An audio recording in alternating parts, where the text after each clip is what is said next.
You know, Charles, the art department tries to be modest, and I don't want to toot the art department horn, but sometimes you fall into this thing where you have, I think they call it an instant classic. And I think Right. that's what we've got on our hands here today. How are you, Charles? I'm doing very, very well, Jason. Thanks for asking, and hope you're well. I mean, yeah, the art department is overworked and underpaid. I mean, this is just fantastic, and it comes with the news. I don't know how many of our viewers know that Donald Trump actually is going to do one of his most epic trolls ever and work for 10 minutes on a French fryer at McDonald's on Sunday, somewhere in Pennsylvania, so that he can then say that he's worked at McDonald's longer than Kamala Harris. He's actually going to do this. Well, I mean, of course, that was the inspiration. You told me about that, and that was the inspiration for this thing. I actually saw this movie, The Founder, about Michael Douglas starting McDonald's. Or no, Michael Keaton. Keaton, Yeah. Roy Kroc or whatever the guy's name is. right? It's a good movie about a kind of a terrible guy, but interesting story of, just corporate America and how McDonald's changed really factory farming and everything. But it's also, Charles, it's a comment on where we are with artificial intelligence. I used AI to create the fish and a number of different elements in here.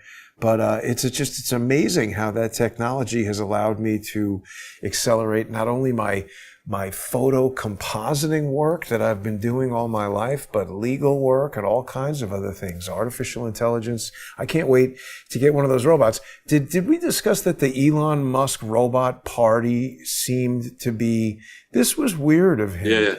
Yeah, They had yeah. people But who were talking. Yeah, we yeah, don't have to talk about that now. yeah. But actually, I just want to poke a little bit of fun at you. Did you catch Obama disease? What are you talking about? Because you're using I a lot when you're talking about the art department. And, the art department is, The fleet. it's very Yeah. proud of its Yeah. work. You are the CEO, but let's give the art department credit. Look at those vehicles. Just They teasing. really rendered them with aplomb, Yeah, wouldn't you say? they did.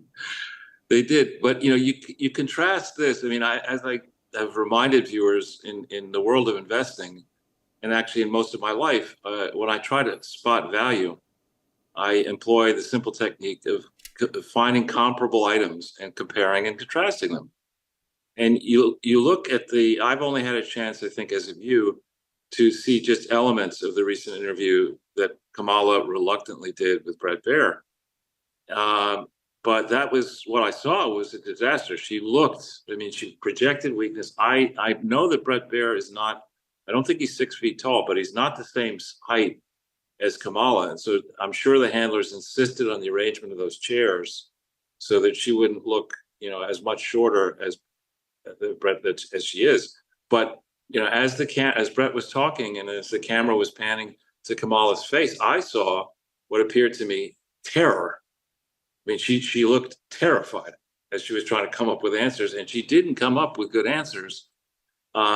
She's the consummate insider who is there because who knows exactly who decided to elevate her into this position. And she is clueless. She's beyond clueless. I'm trying to get this hashtag going. Idiots are smarter. I mean, idiots are much smarter than Kamala Harris. Yeah. She's And floundering. Yeah, she's sitting on a exactly. phone book or something. Look at that. Yeah. Yeah. And remember, this is the vice president of the United States. And she was trying. There was a clip the only clip I saw was where Brett was pinning her on the issue of, you talk about change, but you've been the vice president for 3.5 years. And her answer was, but Trump, but Trump, and you contrast that. What I really admired, and actually I've been fed now a fair number of old clips of Ronald Reagan. And everyone would say, Ronald Reagan's an idiot. He's an actor. What does he know? He went to Eureka College. But then, he would get out in these tough exchanges, and he was disarming. He was very perceptive, and of course, he was an actor, so he knew how to present himself well in an appealing fashion. Similarly, Donald Trump, he's not a trained actor, but he has a lot. He's a celebrity. He's been a celebrity for 50 years, 50 plus years, and so He went into the Lion's Den in Chicago to a forum hosted by Bloomberg, co-hosted by Bloomberg News and by the Economic Club of Chicago. And Chicago is a left-leaning town, though Peter Smith operated there. He said it's absolutely a Democratic stronghold. So if you want to be get anything done in business in Chicago, you've got to play the Democrat game. So he went into that Democrat den, and there was this. I always say that in America, simplistic, but people with an English accent, when they start asking questions, the American audience typically says, "Well, he must be smart, or she must be smart. Look at that accent. That's really educated." And so this pompous buffoon, who happens to be the editor-in-chief now of Bloomberg News, tried every single gotcha question and gotcha approach. It was, he had the moral high ground. Trump was just this peon that he had to like get through in the course of his interview. And Trump there was nothing left of that guy, like 10 minutes into it. And the interview went for about an hour. So if people have a chance if they need to dedicate, they can only spend 1 hour on watching anything in the next week. Watch this and send it around to your friends. It is just a masterclass in taking over an interview and making cogent arguments about what he's going to do. He came across as presidential and a legendary president, historical figure. Yeah. And this idiot came across as somebody who should be teaching English class because he knows how to speak English, somewhere in the interior of the United States somewhere, and just forget about his news career because he's a moron. It definitely was like the art of the shutting down British buffoonery by Trump. Right, and you compare and contrast. Here's Trump going into a hostile audience, a hostile interview, and just demolishing the guy. And here's Kamala Harris, on the other hand, reluctantly going in to a time-limited interview where she stalls, doesn't answer questions. Bill Ackman was very shrewd. He's a hedge fund investor, very successful, and he's one of the people who's going after public charities for plagiarism, which is a great thing. He watched it and he tweeted out that she didn't answer a single question. She just redirected, stalled for time, ran out the clock. That's her strategy. It's not working. Charles, you raised a very interesting point. I'm always looking at things from this kind of standpoint. I remember when I was in high school and stuff, they used to tell me about how Nixon lost the debate against JFK because it was on television and Kennedy just looked better on television. Now you're talking about Ronald Reagan and how he presented himself. We're really sort of talking about presidents and how they fared through the progression of mass media technology. It's a little bit analogous to how certain silent film actors didn't make it once sound came out because they couldn't deal with the new medium. Obviously, Ronald Reagan's experience as an actor allowed him to, perform publicly and not be put off by maybe having to ad-lib or anything like that. And it's interesting. Trump is obviously very good at media, and now if you want to be president, you've got to be good at it. Kamala Harris is not. Kamala Harris is not good at anything, right? I mean, what has she accomplished in her life? Good at being terrible. She's great at that.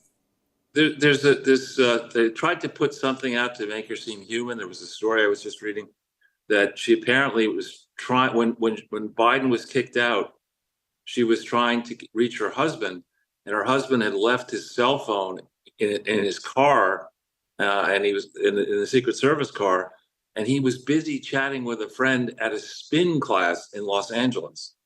Now, the only time I ever went to kind of a ladies' exercise class was in the early 80s, when I was maybe, I was 26 or 7, and Clarissa, my ex-wife, was very fit, and she'd been a trained ballet dancer, but she would go to these classes, and she would wear like these Wonder Woman outfits, it seemed like leotards and this and that. I roll into this room, and I was reasonably fit then, and I'm wearing tennis shorts and a tennis shirt, and there are all these women bent over in the downward-facing dog position doing ridiculous antics.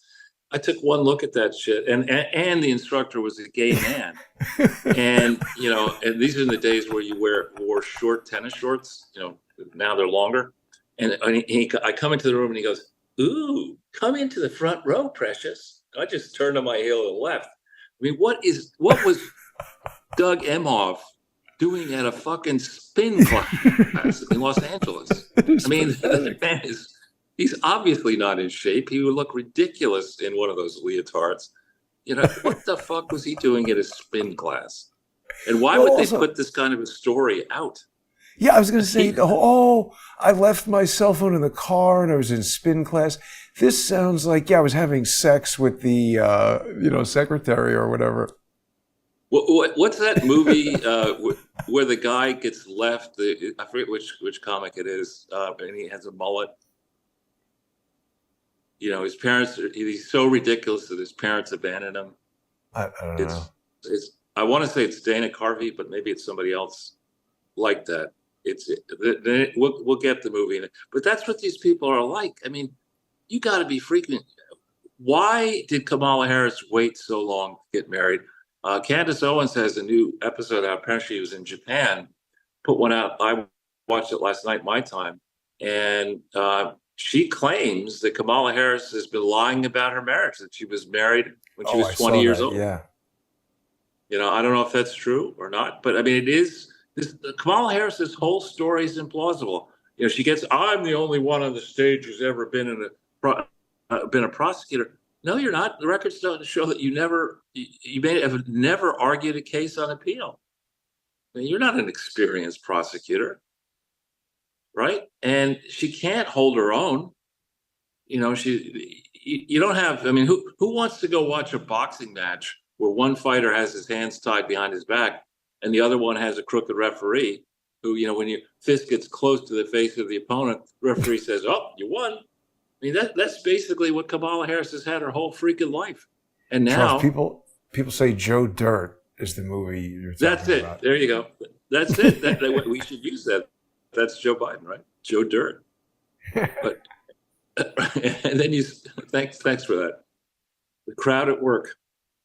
Thank you. And then there's the story. Do you see the story about Ethel Kennedy's funeral? And Bill Clinton, got up on stage and said that at the woman's funeral, you had family members, her children, and isn't that Bobby's mother? Yeah, I think it's right. It's Robert Kennedy Jr.'s grandmother. Grandmother or mother? Maybe it's his mother. That's his mother, right? Mother, yeah. Mother, right. So Bill Clinton claims that at her funeral, gets up on stage. Wow. Bill Clinton says that Ethel Kennedy would flirt with him. I mean, You got to be kidding! How do you come up with that? He's up at the funeral I could have hit that. Right? At a woman's funeral? That's what you're going to say? I'm telling you, she would text me late at night. It's like, what the hell are you doing? W-Y-D. You think Monica was good at phone sex? I mean, it's Ethel. I mean, it's just ridiculous. Yeah. He's a jackass. Where do they come up with these people? Well, it's Bill Clinton. He's just an idiot. Look, he's like, look what she was texting me. Oh, by the way, speaking of texting, RFK Jr., that whole texting scandal, this girl was just out of nowhere texting him nude pictures. I mean, that was kind of obvious. It wasn't that he was having a relationship with her. She was just trying to invent a scandal. She's a nutcase as well. I mean, there are other elements that Olivia Nuzzi, I remember there was some other objectionable thing she did. She's a nutcase. And Bill's a nutcase, and I tweeted out something like his mind is bent to Juanita Broderick, because remember, she alleges that his unit is bent. Now, wait a minute now. It's reached a salacious new level. I don't really want to get into this salacious new level, but it is interesting. The last time I heard of this Ryan Lizza guy, he was in a lawsuit with Stephen Biss, of all people. There's something up with these two, Charles. Everything is weird. I don't understand why it has to be that way. Well, again, you look at this team. They what's his name, Meacham. I forget what Meacham's first name is, but he's a publisher. He's a big deal, a presidential biographer. And either he or somebody else wrote this book about Lincoln's, I think, first cabinet, which was a John team Meacham? of John Meacham. Yeah, was a team of rivals. I forget who wrote that book. It might have been him or that plagiarist, Doris Kearns Goodwin, who was a plagiarist. But no, there's one called Team of Rivals, and it extolled the virtues of Lincoln creating a cabinet of actual rivals to try to do what was best for the United States. And that's what Trump is really putting together. I mean, think about Tulsi Gabbard for a second, right? Here's a woman who got many more votes in 2020, in the 2020 cycle, to try to become president than Kamala Harris got. And here's somebody who stayed in that race longer than almost anybody. And so then Biden wins and she starts criticizing, and they put her on the no-fly list. The Democrat, Kamala Harris, Joe Biden puts Tulsi Gabbard on the no-fly list. She's, if Democrats are going to do that to their own, imagine what they do to conservatives. And so to see her now supporting Trump, to see Robert Kennedy, I mean, he's probably, I don't know if he still get access to Hyannisport. I mean, maybe now that his mother died, he would. But, that's such an outlier. Kennedy going all in for Donald Trump. And now blacks going all in, Hispanics, Arab Americans. I mean, all kinds of groups that the Karens on the left counted as being in their pocket, swarming to Trump. I mean, this is a historical phenomenon, right? It really is. We should have thought about Charles. Remember that show, Everybody Hates Chris? We could just make Everybody Hates Kamala, because that's what it's shaping up to be. Cammy. Yeah. Everybody hates her. She said, I mean, look, it's not a matter of hating her. It's just people know when somebody is not qualified to do, like if you get on the plane and it's a 6-year-old jumping out of the seat who's supposed to be the pilot, you're going to say, look, no, can't do this. No, or those old things, maybe I don't think I had them. I don't think they made them when I was a little kid, but those little driving consoles, steering wheel, little thing you put on the chair. The kid just pretends he's driving a car. I mean, if the pilot shows up with that, I mean, that's in essence what Kamala's showing up to these debates with, I mean, she's got nothing. She's got no game. Yeah, I mean, if the pilot walks on with this, you're like, hey, right. I think I need to change my flight. Yeah. Drunk. Mixing cocktails. Right. Yeah. Make sure we have enough, another case of wine. It is a 3-hour flight. Now, of course, Trump is going to be at Madison Square Garden, Charles. It's amazing his, the rallies that he's been putting on. We've said it a bunch of times, but we've never seen anybody really do this kind of thing before. Well, and what's really outrageous is, of course, when you're desperate, you play the Nazi card. So the left is asking for the rally to be canceled because it's evocative of a rally that pro-Nazi elements held in New York City, in Madison Square Garden during World War II or in the run-up to World War II, which is just preposterous bullshit. That is preposterous bullshit. I mean, it's true that the Nazis had a rally there, but by the way, I mean, as long as they're not like doing anything violent or killing anybody, it was a political party at that time. It's like this is freedom of speech. You can't just say we've decided everybody except this group can say what they want. Well, and for Trump, if you're sitting there as a Democrat strategist and your job is to go and raise money, that hasn't been stolen, because I think a lot of the money that is cycled through Act Blue is stolen money, stolen maybe out of the Ukraine war or stolen out of other government expenditures that get diverted. But if you're trying to get money from big dollar donors and you walk into an astute person, Democrat, and there are astute Democrats, and you say, listen, my campaign is in such good shape that I need 10 million from you to defend our prospects in New York, a blue state and a sanctuary city. You know, a big money donor is going to say, listen, I'm not rich because I'm stupid. You know, if you have to defend New York, you're fucked. Why should I throw good money? You're not going to win. Why am I giving you $10 million? I'm not going to give you 10 cents. So you have, on the one hand, that, and the other hand, you have Miriam Adelson, the widow of a mega billionaire casino guy, now writing another check, I think, for $95 million to Trump, Sheldon, 2+ weeks exactly. out. Musk writing $75 million. He's going around doing his own rallies in Pennsylvania. Well, but it's awesome, and you look and you see, you take somebody. There's a game called Contract Bridge. Most people know Bridge, the card game, but there's a version of it where you assemble a large number of teams and everybody gets the same hands. You know, you have 16 different teams competing, or however many, and you're judged not on whether you beat your opponent. You're judged on how you do versus every other team with the same hand that is dealt. And that's really life, you know, to the extent you're judged. You look at what Elon Musk is accomplishing and contrast that with Kamala Harris. You know, you may as well contrast it with our friend Methuselah in Washington Square Park. He's probably accomplished more than Kamala Harris. Yeah.